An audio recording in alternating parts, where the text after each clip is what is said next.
Andy Urson.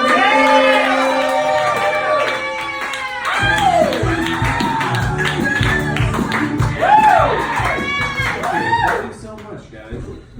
Hi, my name's Andy. I'm a Taurus. You can tell because I was born in May.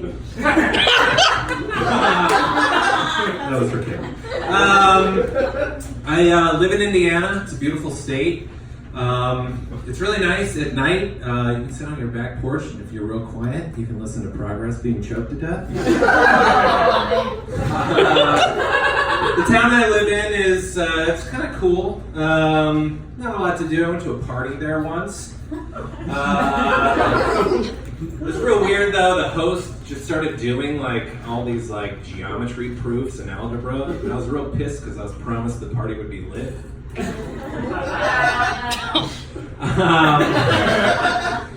We've got a local celebrity in our town. I come from a town called Valparaiso, and we have our very own chicken fucker. We have a guy who's been arrested twice for raping a chicken in a hotel. Oh no! It's a trade school. Yeah. Anyway, so obviously this guy's like mentally disturbed, and the local paper did kind of like a little profile on him, I think, to make him seem a little more human to people.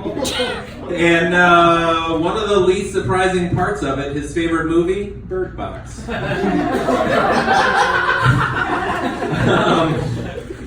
also, next to us is a town called Gary. It's probably one of Indiana's most famous towns. Besides the plight and poverty it's known for, it's home to something called the Hell House. I don't know if anyone's heard of the Hell House, but it was one of the most haunted houses in the country. It was actually part of a documentary this past like New Year's Eve put out by the guy who does Ghost Inspectors on TLC, so you know it was real. So yeah, apparently this house, there are poltergeists in it, there's video of a child climbing the walls, and they say there are over 200 demonic portals in this house. Yeah, 200. I don't know if you know much about demonic portals, but they say if there are at least 50 in your house, you are fucked. So 200. Like, if you have 200 demonic portals, you're on a borderline quarters situation. Like, that's when you need to sit your mom down and be like, Mom, I'm trying to have friends over, we're trying to watch Stranger Things, but it reeks of sulfur, and Gorgar the Destroyer won't get off the TV. Billy is so dreamy. Yeah, so, haunted houses are kind of weird, right? Like, I couldn't imagine you were in your home and you die, and the next thing you know, you're suddenly conscious again, but you're not matter and light, you're just essence and energy. Finally, you've been untethered from the laws of physics that kept you limited in your life. Finally, you can go out and you can explore and you can see the... What is this, drywall? No! That's how haunted houses start. Let's talk about race. Okay. So, I don't know if you can tell, but I'm a straight white male, and it's super gauche right now. But I'm like a dirty, commie, progressive kind of guy, and so, you know, I'm an ally, I feel. But I know, like, the advice of someone like me, it's not really sought after these days, but I still feel like I want to help. I want to do what I can to make people's lives easier. So I feel maybe just small little gestures along the way might help alleviate problems people have. For example, I've noticed the police target certain people and pull them over. My advice there, get an orange Subaru. I tried one, I never get pulled. Gangs were kind of a big thing when I was growing up in the 80s. The news loved to talk about gangs in LA, so everyone in Indiana was freaking the fuck out.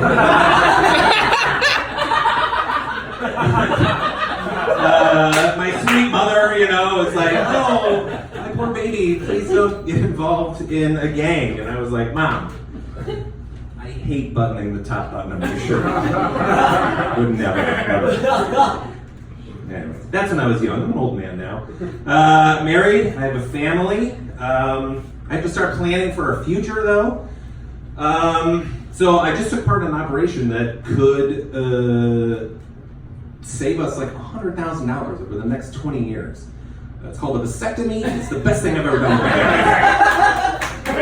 Thank you. Very excited about it. It was real weird though when I went in because it's a very painless procedure, but they still have to numb the area. So the doctor, in an attempt to distract you, he's like, hey, before we get started, spell Albuquerque for me. I'm like, oh, sure, A-L-B. Oh, shit, Q. I don't know what comes after that. So he helped me through. We both got through Albuquerque. It was fun. But then the doctor proceeds to just shit all over Albuquerque. He's like, oh, that place is terrible to live in. Your food is awful. There's nothing to do there. And I'm thinking, I'm guessing this guy does not have a list of complicated words that he chooses from randomly. And he does this all the time. So he probably chooses Albuquerque every time. And does he use the vasectomy operation as a chance 6 times a day to shit all over Albuquerque? Like he had like a 2-hour layover there, and they fucked his food order up, and he was like, I'm gonna tell every tired, pissed off dad who comes into my office how terrible this place is, and they should never come here. Yeah, so I had it like, it's like 2 months ago. We're in like the 10-week, I know I'm at the 10-week period because I take my sample in. Next week, they analyze it. Because they're like, once we're done, there are still old sperm in your system. So you gotta get it out, So I'm like, all right, I'm gonna do my part. I'm gonna get this out. So, been turning to porn more than I usually do. And turns out there's some weird, freaky shit I didn't even know about. Like I got it on the Pornhub. I was surprised how far I had to scroll to get into what I'm into, which is not fucking a member of my family.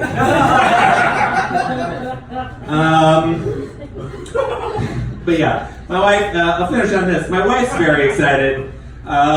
She's a huge cum dumpster, so she is very excited about our prospects coming up. So even though we're like at the 10-week period, she's like, let's go. And I'm at the point, like, I don't know if you've seen the movie Jaws, but in it, the old salty sea captain, Quint, he gives this speech. He was on the USS Indianapolis, and it sinks, and then while they're waiting for rescue, their whole platoon is attacked by sharks, and dozens of them are eaten. And he's like, when I was most afraid was when that rescue boat came, and I was waiting for my turn. That's when I was most frightened. That's where I'm at right now. I know if my dick gets anywhere close to my wife's vagina, a great white shark is going to rip me in half. That's it, everybody. Thank you so much.